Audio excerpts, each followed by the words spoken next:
Hello and welcome. This is Gert Mellak from SEOleverage.com. Today we are going to talk about user experience. And I've been doing a little bit of work here. I have a technical background, have been doing web development, testing my own developments, testing clients' developments, and improving the user experience up to a certain extent. But obviously, I'm not an expert. And this is why I'm really happy we can welcome Quinn Zeda today to the show and have a real conversion expert, user testing expert here. Welcome, Quinn. Awesome. Thanks for having me. I'm super stoked to do this. Awesome. Thank you so much. We got introduced by a friend of mine, Anthony Chansamuth, on Twitter. And he's a very well-connected person. He's always on social media, always thinking this person would be a good fit to maybe help that business, etc. So definitely a big shout out here to him. He was on the show as well, talking about copywriting. He's very focused on case study marketing as well. So big shout out to Anthony. He's definitely one of the best connected people I see on the planet. So first of all, I got a chance to connect with you earlier, and we talked a little bit about, shared some battle stories about user experience, which was really interesting. Could you maybe give our listeners a little bit of a background of what you're up to, where you come from, and now about your venture Conversion Crimes?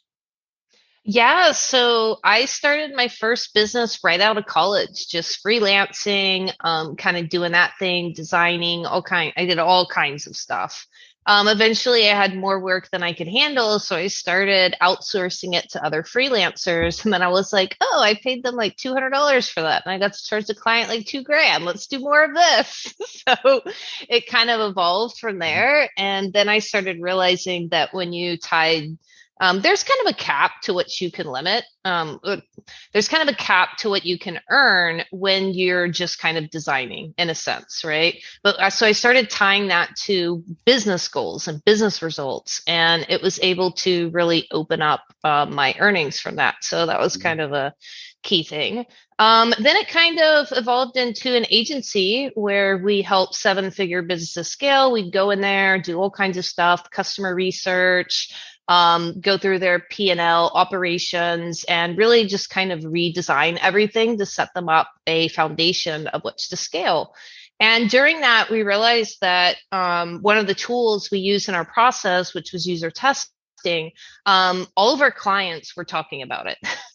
They were like, oh my gosh, I got such an aha moment from this. This was so helpful. I see this in a new perspective. It made me rethink my strategy on this. And we did this thing and it increased our conversion. So, but there was no real solution out there that fit for small businesses. And like our agency, like the one that I had, that's generally an enterprise tool that's expensive and complex and what have you. So, when the pandemic happened, I had been building this thing on the side and kind of picking it up, putting it down. And so when the pandemic happened, everybody was kind of rethinking priorities, and nobody was going to pay me multi-6 figures for a website at that point. It was kind of like a black box. Nobody knows what's going on. So it was either like switch and pivot the agency, or I could just say, hey, let's YOLO and go all in on the startup and let's see if we can make this thing work. So I decided to close the agency and go on to Conversion Crimes, which is my SaaS. So yeah, that's kind of the story, how I got here. That's definitely interesting. And as soon as I heard about the site, I jumped in myself and did the first test on my website. We're now in the process of relaunching the new one, and we're definitely going to do some testing there. It's almost ready, so we got to know a little bit late in the process, but I'm still really looking forward to getting the test once this is up and running, to see if we can do at least some fine-tuning. But yeah, I was really wondering, I mean, we have this like an ongoing consulting program. We help people figure out where they can get more traffic, where they can get more conversions. We're very conversion focused. I couldn't care less about traffic if it doesn't convert. So we also always help people to match at least the best practices. But obviously at some point, I then tell them, look, get a few people that you think would be a good fit. Just do something on your site. Ask them to download the book. Ask them to find this lead magnet. Ask them to find this article, etc. And just watch, right? So get your mother-in-law trying to download your ebook or some things like those, just for fun, right? Because then you come across very special moments. For me, for example, it was really interesting. We did this test with your tool and your team and the tester, I remember, got completely caught up in a background image. So this was a background image that wasn't even relevant for me. We didn't spend more than 2 minutes thinking about this background image, probably even one, right? And we just picked it. Okay, this is a graphics, like every SEO agency wants to have their upwards trends, graphics, etc. And he kind of went always back to this, right? So he said, yeah, it's a good site. We know what they're doing. But I really don't understand this, why this background image. It was really interesting, right? So for me, we have a lot of content, a lot of information on the website. And it was really fascinating. And I know this from other studies as well. I mean, we did a lot of testing with other tools like Hotjar, like Crazy Egg, where they do like heat maps and scroll tracking and things like those, which are really informative. But we never brought it to a level of testing with actual users. And once you hear them talk about this and they're saying, no, it's really, but this background image is really not, it caught their attention. It's okay, there's no way this person is going to find my book and download it. We have it for free on the website because they just get sidetracked. I remember a different client we had a similar issue, but only the click tracking there. And people were looking for an expensive option, but then suddenly we are sidetracked by something that was some cheaper option they found on the page somewhere. We didn't even think people would consider this because this wasn't what they came for. But sometimes you have some elements that are really distracting completely, right? It's really, really fun. The user experience, I think, is definitely a fun topic to deal with. Yeah. You brought up a good point about like the click videos, right? And like the heat maps. It's like you can see that, a bunch of people are clicking here, nobody's clicking here. And what is this video doing where this person's like randomly going all over the screen? Maybe they're like, what is this background image? Like, what is this? But the thing is, like when you watch those and look at that heat map and stuff, you can't understand that. Yeah. You can't understand that that's what they're looking at and that's what they're thinking in their head. So I think that's really the power of doing it with your own users or any users, or even just going to a coffee shop and showing someone your thing and being like, hey, try to do this, and then like watch them. Let's Absolutely. Obviously the barrier there is a little bit bigger, right? Yeah. But definitely worth a try. Yeah. What do you think? I mean, we optimize websites. We have been doing so for 15, 20 years. We know certain best practices. I just had a client on a call this morning where they really had no clear call to action on their page. So we just tell them, look, give them something to do when they finish reading this article or even in between somewhere, etc. So we match the best practice. When do you think does it make sense for a website owner or for business owner to really look into user testing to further improve the website? I mean, really, it's all the time. And I know that's like a lot of people think it's like this one-time thing that you kind of go do and you find problems and then you kind of move on.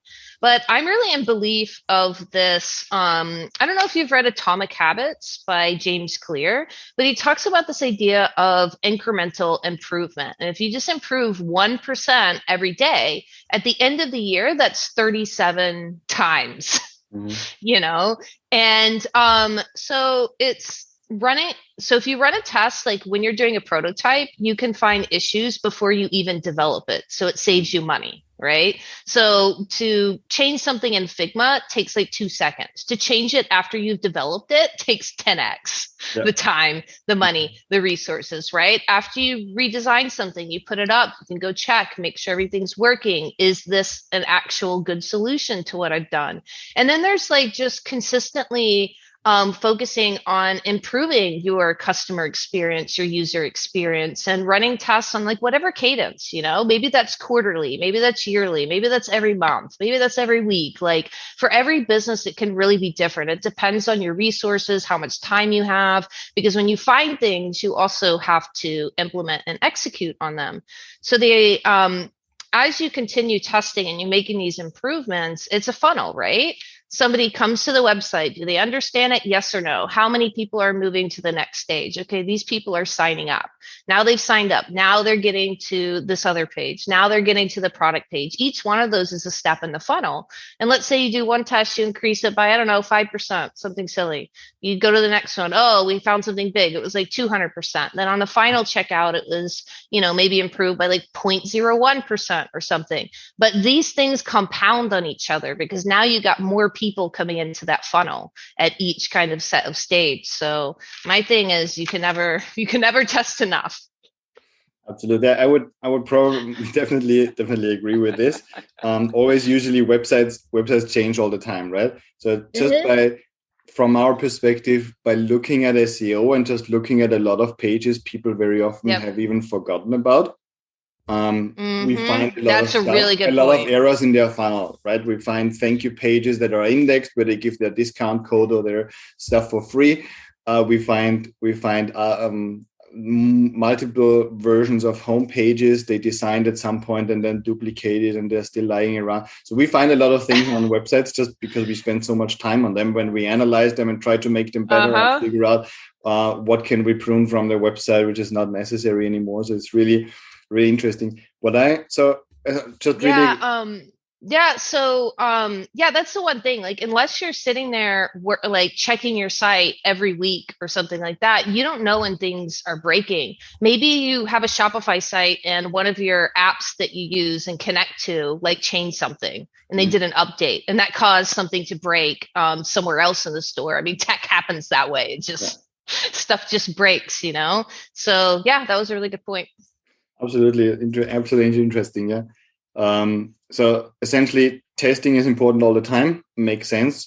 Sites change, users change, funnel changes all the time. The tech can change. WordPress might be just upgrading their version, and some plugin maybe isn't compatible anymore, etc.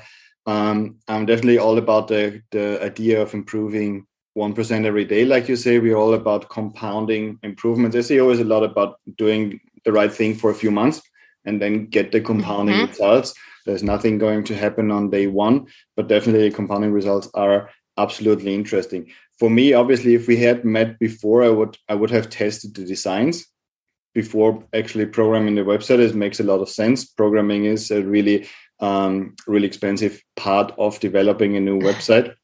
And also, even if you just program a sales page, you could really test it before you actually do the markup and make sure it runs on all devices and stuff like that. So taking into account that you can actually test on a prototype, on a design, basically, without actually having it programmed, so you can give the designer the changes even before you actually run this, is definitely an important one, I think. And then having some sort of test protocol where it's just okay, every 2 months we have someone try to download our ebook, try to like define a series of tests that should be done on a website. Absolutely makes sense for us.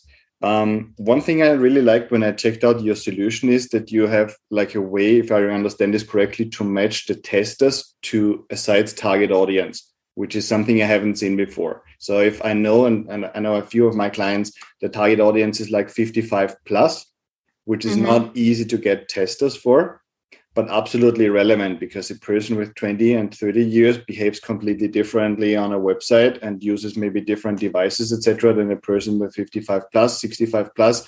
My mother-in-law is on Facebook all the time. She uses it completely differently than I'm using it, or my friends would use it, right? How do you find those people? Because you obviously need to have a lot of contact. And what kind of preparation do they have before they actually come to a website and test it? What do they need to know? What do they need to learn? Yeah, that's actually one of my biggest pain points, because we have such a variety of customers that come our way and they all want like different audiences. So it's definitely painful for me as well. But yeah, when you create the test, you can kind of specify your target audience. Now, for usability testing in general, you don't really need someone in your target audience, because it's like, can this person understand this? Yes or no? But the closer you get to the target, the more nuanced and specific the feedback gets. So it kind of goes more into like marketing and kind of stuff in that sense. And you're right that, like, grandma is going to use use the site differently than, your 20-year-old college student, for example, So it is important to get as close to the demographic as possible. And we find these people all over the internet. It's really interesting. Like some people are just like, yeah, like I love buying books and my wife is really upset about it. So I do testing for my book budget every month or, something like this. So they do it for like all kinds of really interesting reasons. And how we train them is really, you can't train someone to test a website. They're all different. Maybe it's a store software, like what have you. But what we can do is we can train them to communicate and speak their thoughts out loud. Like when we, so what we do is we have like 2 training tests that testers have to go through in order to onboard on our platform. And we're kind of answering the questions like, are you able to speak your thoughts out loud and explain what you're doing? And are you able to put yourself in the mind of a scenario? So a lot of times with testing, we're kind of replicating experiences. So it's like, you're going to Tesla, right? Well, you want to get a car and this is your budget and blah, blah, blah, So it's like when they go and they're looking for a car, they've got their budget in mind and they're thinking through that lens when they're kind of going through the process, right? So we're kind of checking that because there are testers that'll sit there and they just like say nothing or they just like read the text that's on the website. And you're like, man, I know what's on my website. Don't read it to me. Tell me what you understand that means, Or you'll be like, what is this website about? And they'll just like literally just read the value prop back to you. Right. And it's like, well, that's not helpful. I want to know like, well, I think this means this. Like we've had some tests come up where the value prop is one thing and people interpret it completely different. And I'll be like, is that what your website's actually about? And they're like, no, not absolutely not. Interesting. So just for listeners again, this is episode 60 of the SEO Leverage podcast. We have a written version about this, a written summary with some extra information and user experience over at seoleverage.com/podcast. We're talking to Quinn Zeda. Obviously, with all the experience you have in user experience, user testing, user experience testing, etc., I would assume there are probably a few things you come across all the time. Would you say that's fair? Yeah, I'm seeing a lot of patterns. I mean, we watch a ton of videos. So, is there anything you think you could share with our audience where you say, okay, they could now, after listening to this, go to their website and maybe take a look if they can or can't find something or can or can't click something or so they can take something actionable way before they then head over to Conversion Crimes and get their own testing? Yeah, so I would say in general, this is kind of across all sites. The internet is growing up. And what I mean by that is we've all been scammed, we've been tricked, we're kind of getting savvy to a lot of different marketing techniques and tactics that kind of go on. So the general level of awareness of consumers online is much higher now. So I started putting this question in a lot of tests. I was like, okay, if this wasn't a test and you were literally going to purchase this right now, is there anything you would do before purchase? Like on or off this website, what would you do? And it's so interesting to see what they've done because these are random people. I mean, they're like different for the target audience, but they're like different people across different scopes on completely different websites and completely different tests. And they are all going to verify reviews, social proof, check ratings on different things. They are not going to trust what you put on your actual website. So they will go to Google reviews. They will look at that. If they see a bad review, they, okay, like that kind of decreases their trust, and things like that. Or was the bad review acknowledged? Were they really responsive there? And on the reviews, they go check those websites. Is this a legitimate person? Is this a legitimate business? Does this review look trustworthy? So I would say in general, it's not only like having social proof on your website, but having an easy way for people to verify that social proof. So if you have a testimonial on your site, like link to that person, link to something that shows some kind of verification. Or if there's a review on another website, like link to that actual review there. So that's kind of one in general. If we're talking about e-commerce specifically, I would say the main things that come up is kind of this law of proximity, meaning that things that go together should be near each other. So imagine you're like on a product page and you're about to buy like a t-shirt, and it's asking you what size you want before you add it to cart, but you're like, I don't know, all t-shirts are different. Like, how am I going to get the sizing? But then there's no place nearby for you to find that size information. Or shipping, right? Shipping is like, maybe it says free shipping in the banner or something, and you think that's the only place you need it. Well, a lot of people don't see that. They're like, oh, I don't know where the shipping information is. Are you going to make me go through this whole checkout to find that? So it's like in proximity to the buy button. What do people want to know? How much is shipping going to be? Can you have a link there that explains it or says it? You know, if you have free shipping, say it. Free shipping over orders over 50, whatever.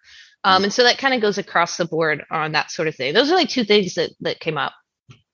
That's really, really interesting. So definitely we see this on our client side as well. When we research keywords, how do people search for this, or how do they come to the website? A lot of people search for reviews. So brand name plus reviews. You really want to Google this and just see what comes out there. Reviews, opinions, whatever combinations with your brand name you can come up with. Definitely Google this, check this out, make sure that you have one version that responds to it. People are going to leave their reviews and their opinions on Reddit, and this is just going to come up, but you want to at least control part of the dialogue here. We also do here reputation management, where we actively go out and make sure that there is a certain content that's kind of controllable on the internet as well, so people can get a little bit of a balanced view. Sometimes there are really almost attacks from competitors just to make sure a brand is having trouble when they search for their name. So you really want to make sure that you control the assets a little bit, but we can certainly back this up with our own data. Reviews and searches for proof are definitely important. And then also with this law of proximity, as you call it, I just had a call with an audit client earlier today. So we did an audit on their website. This is an e-commerce site yet to be fully completed. They have this in what's called like a catalog mode or so, where you can't press an add to cart button yet, but you still see those images. And you come essentially to this website, but you don't, to a product, but you don't see anything what you can do, right? And I was asking this client on a call how because he says the website works, he gets good feedback, and I was like, how do you get feedback from this website? And he said, like, because people call me, right? So there is a fraction of people, and I was really surprised, but still a fraction of people seeing a product with no shipping information, no stock information, that then find the phone number on the website, which is not next to the product, and then call them, right? And I was like, imagine you had this phone number close to the product information, right? Or you had like, what are the next steps? Call us, write us an email, fill in this form, get information when this is back in stock, like usual features. We really very, very often, we just really need to embody the target user and say, okay, if I was a user and I had no idea whatsoever, and I was just looking at this, people expect users on a website to scan the entire site all the time on every single page, right? No. We just expect them that everything that's there is going to be visible, right? We had a client who had a very well-ranking site with high search volume, very well-ranking article, high search volume, page 1, I think position 2 or so on Google, and the page just didn't convert. And then at some point, I think we used Hotjar for a scroll tracking, because I was like, I don't think people see the call to action. But it was just my guess. Let's track this, right? So we inserted Hotjar, and it was like, I think 40% of the people scrolled down a little bit. Everybody else was happy with what they had put on top.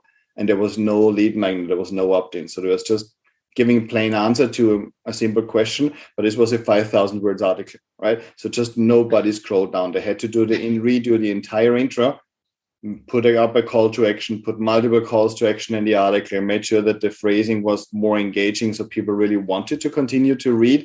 And then actually they didn't even only have the ranking, but they also extracted conversions afterwards. And this is where we really have no idea, right? So you can obviously test some usability, and I'm always like, give people different options, like podcasts, for example. Podcasters are usually very proud of their podcast, right? So the podcast is everything, the audio recording is everything, and Google should rank me because I have a great recording on the topic of user experience today, right? It's just not going to happen. Out of 10 people searching for user experience on Google, probably not even one is going to be in a position where they're going to listen to a 30-minute audio episode just to consume the information they're looking for. So the same way as I always present information in different ways. One might be wanting to download something, another one wants to listen, another one wants to read, another one wants to skim, another one wants to have an external link. Same way we try to also have those calls to action in different ways on websites as well. But it's really funny what the expectation of website owners very often is versus what reality just dictates, right? Yeah, they're like, it works for me. I know where the thing is. You just go over here and do this and do that. And it's like, yeah, but like, what does it look like to someone for the first time? What do they understand about it, you know? Absolutely. There's one more thing I wanted to ask you, because obviously I would expect, I did one of the trainings, one of the user testings on your site, and save the other ones for the new website. We're going to do a battery of those then once in a while. But obviously what I was thinking is, how much is the definition of the user test affecting what I'm going to get out of it? So what I'm referring to is, can everybody define a user test in a way that the result is going to be helpful? Or are there certain guidelines, certain things they would need help with in order to really make sure this user test is going in the right direction? Yeah, like a lot of people are like, oh, okay, I want to do testing, but I don't know how to get started, or I don't know how to write a test. So we actually made test templates. So it's like, you just kind of pick the template. Yeah, I want to test this. You can kind of edit it and go, and it's pretty straightforward there. But really it's as long as you get a couple key things right, it doesn't really kind of matter if some of the other things are not right. You're still going to get valuable feedback. Now, that feedback may be something that's totally game changing, or it could be like, I realized this really unique insight about my business, and it has me rethinking my strategic approach, right? So there's a lot of variety in kind of the ROI. So for some tests, it's maybe all that comes out of it is, wow, people understood nothing when they came to my website. They don't understand what I do, why I do it, how I do it, none of those things. In other tests, it's like they discovered how people couldn't use filters to find products on their e-commerce store. So based on their tests, they redesigned their filters, and then their conversion rate that same week went from 1.9 to 3.9, which is a huge needle mover for like an e-commerce store, right? Absolutely. So sometimes you get these like game-changing things. And that kind of goes back to what I was talking about earlier about continuously testing, because it's like, if you continually test, you're continually going to find these things to improve. Maybe it's a small thing one time, maybe it's something bigger the next, or what have you. So it makes a lot of sense. I'm very big on scheduling things in, I think, are important. So I think what we are going to do is, we're just going to have a schedule of certain things, a list of tests, and those tests are going to be done regularly. And we just have like the main lead magnets, the main articles, the main things. How many tests should we run, or how many people should test something in order to get a conclusion out of it? Yeah, so usually we run 5 testers through a test. It's not going to get you statistical significance, obviously, but it's going to give you enough to see patterns, right? Okay, 1 tester out of 5 did this. Is that an anomaly? Do they have a point? How important is that? If four people are independently saying the same thing, Mhm. you can assume that that's a widespread problem. So yeah, you can run tests like 20 on there to get a little bit more statistical significance, but it's going to be kind of a waste of time and resources because there's the law of diminishing returns. So after about 5, they're going to start saying the same thing over and over again. And these videos are anywhere from like 5 to 20 minutes. Mhm. So it can get exhausting, like watching a 20-minute video of people literally doing the same thing over and over again. Okay, I've had enough. Like, Yeah. I'm ready. So it's better to test, 4 times with 5 testers rather than Mhm. test once with 20. It's just more efficient and economical.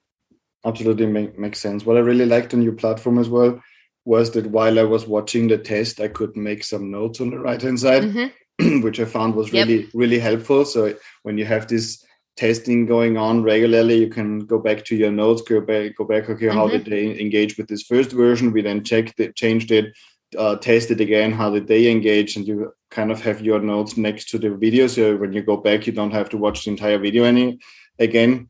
So you just extract like the main points, what's really, and I just had background image on my notes, I think, right? So it's like really crazy. We need to change this even before we launch the new website, probably. But 5 testers make sense. Obviously, we need to count in not only the time for the evaluation, but also for the implementation then. So testing something that where we don't have the capacity to modify it in a short period of time is probably useless. Then again, nobody's going to probably redesign, or maybe they are redesign the complete website after having 5 people give an opinion. But I think probably if you have 5 people testing your homepage and 5 people testing your main articles that drive most of the conversions and 5 people testing maybe the checkout process and 5 people there, you probably have a very good idea what the most important priority could be in order to move the needle. And then we're very big on defining micro conversions. So how many people actually clicked on the about page, right? How many people we bring from SEO, for example, to a site, clicked on the contact page. Someone who doesn't like what they're going to see usually doesn't click on the contact page. So from a tracking point of view, when we don't have like tons and tons of leads, we have some clients that have 5,000 leads. We don't need to really check if they click the contact button. We have the leads that give us the value. But sometimes you have clients that get like 50 leads a month, and it makes it really hard to make a decision whether this traffic is useful or not. And then we might be tracking certain other pages. So the about page we know is really, really important. About us page should actually be about the user. And we have seen this time and again, you need to find a way to talk about you while making it relevant for the user. And then just having people go through your about page and share their thoughts should be a really valuable exercise. So I think if people after this show can just say, okay, user testing is going to be part of what we do. We have a team calendar, and we make sure that someone on the team gets this user testing or check out maybe your done for you offer or something like this. Just really make this happen regularly.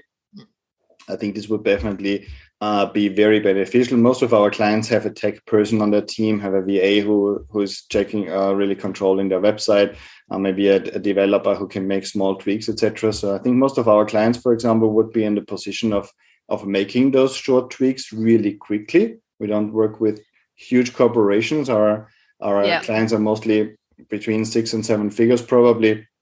So they usually have small teams that do an amazing job and are really, really flexible. And this testing could really be an interesting additional point of view. Yeah, going back to what you said about, that the test will provide you with a lot of information, and you may want to like go redesign something or make all this stuff. And one of the things that I kind of come up against is people, they watch these videos and they're like, oh my God, I got to redesign everything. I got to redo this. I got to redo that. And it's like, no, not actually. Like, sure, maybe like when you're save that information for when you're going to do like a full like website redesign or what have you. But it's like, what is the easiest way to solve this problem? that this tester is having. Okay, they couldn't find this one thing. Okay, well, how can we make it more bold? How can we make it more obvious? Or, maybe the menu didn't work. So how can we, what is the fastest and easiest way to solve that problem and kind of remove the friction? It doesn't always necessarily have to be redesigned or reimagined or anything like that. It's just about removing friction, making it easier, making it communicate to them better what they're supposed to do, give them clear next action steps. And there are simple ways that you can execute on that. That's amazing. That's amazing. I really appreciate your time. I want to wrap this up. So there are a few things we have learned, and I found this really, really interesting. So first of all, we should always be testing. Testing is not something we do today. And I think this is really important. And I think many people have misconceptions here. This is not something we test today and then we implement and then everything's going to be fine forever. We should be always testing here with our Erica framework. We always are consistently reevaluating every couple of weeks, everything. So this is definitely in line with what we do here as well. We want to test different key parts of the website. We want to have 5 users test this, evaluate the feedback, obviously qualitative feedback, not statistically significant, but we can extract key information. Like you say, try to solve those key issues they have. We certainly change our background image, for example, without question. And then we really want to aim at getting better every single day. We're not going to make huge investments and redesign or throw away a new site design because of a few user tests, but we definitely want to slowly get better. We want to slowly fix what we know from those user tests is something that maybe distracts or catches their attention or they raise as a potential issue, etc. Just to really on an ongoing basis get better, test again, get some more feedback, make this better, test again, and then figure also out what are the key entry points into a website. We don't have to test every single page on a website. We want to test what is really moving the needle, where do the conversions happen. Checkout on an e-commerce site is always very crucial. What's closest to the money? Exactly, what's closest to the money. And then for user experience, usability, you shared a few tips. So definitely people are savvy these days. They know how to research, they know how to compare, which is really interesting. We really want to be aware of what our brand looks like if someone searches for us on other pages than our domain. What kind of feedback do they get? Can we participate in this discussion? Can we react to negative feedback? Are we reacting in an appropriate way? Are we responding to those Google My Business reviews, or are we actually engaging, trying to help provide helpful solutions? And then we want to make sure on our websites, things that just go together naturally, like you mentioned, the t-shirt sizes and the size guide, or like the call to action for the next step. People should not necessarily have to scroll across the entire website to find a phone number or find the next step they're supposed to be doing. They should be led directly with multiple navigational items, probably towards the right next step to take. Quinn, I really thank you for your taking the time. This was amazing. I hope in the future, after some testing, I would love to have you back on the show and maybe talk about our own tests a little bit and share some, That'd be great. Some more inputs here. Once we get a little bit deeper into this, we are definitely going to connect this with our Erica program, the user testing in the future. I'm really excited to getting some user tests from our clients' website soon. Where can people find out more about you, connect with you if they are now ready to get the user testing to the next level? Yeah, we actually just launched a couple months ago, actually last month on Product Hunt, we launched Scout, which is our free version where you can get 1 free user result per month. So it's a great way to get started, get it for free, do it every month, and kind of make your own incremental improvements. On Twitter, Instagram, and LinkedIn, I'm Quinn Zeda. That's just the username, and I'm probably the only one. So happens with my name as well. Yeah. Thank you so much, Quinn, for coming to the show. If anybody listening to this thinks user experience and user testing is just what you need, one of your friends need, definitely share this episode. We are going to also be referring to this quite a bit, I think, both on consulting calls and in other episodes. Thank you so much, Quinn, for coming to the show. Thanks for having me. It's been fun. Awesome. Thank you.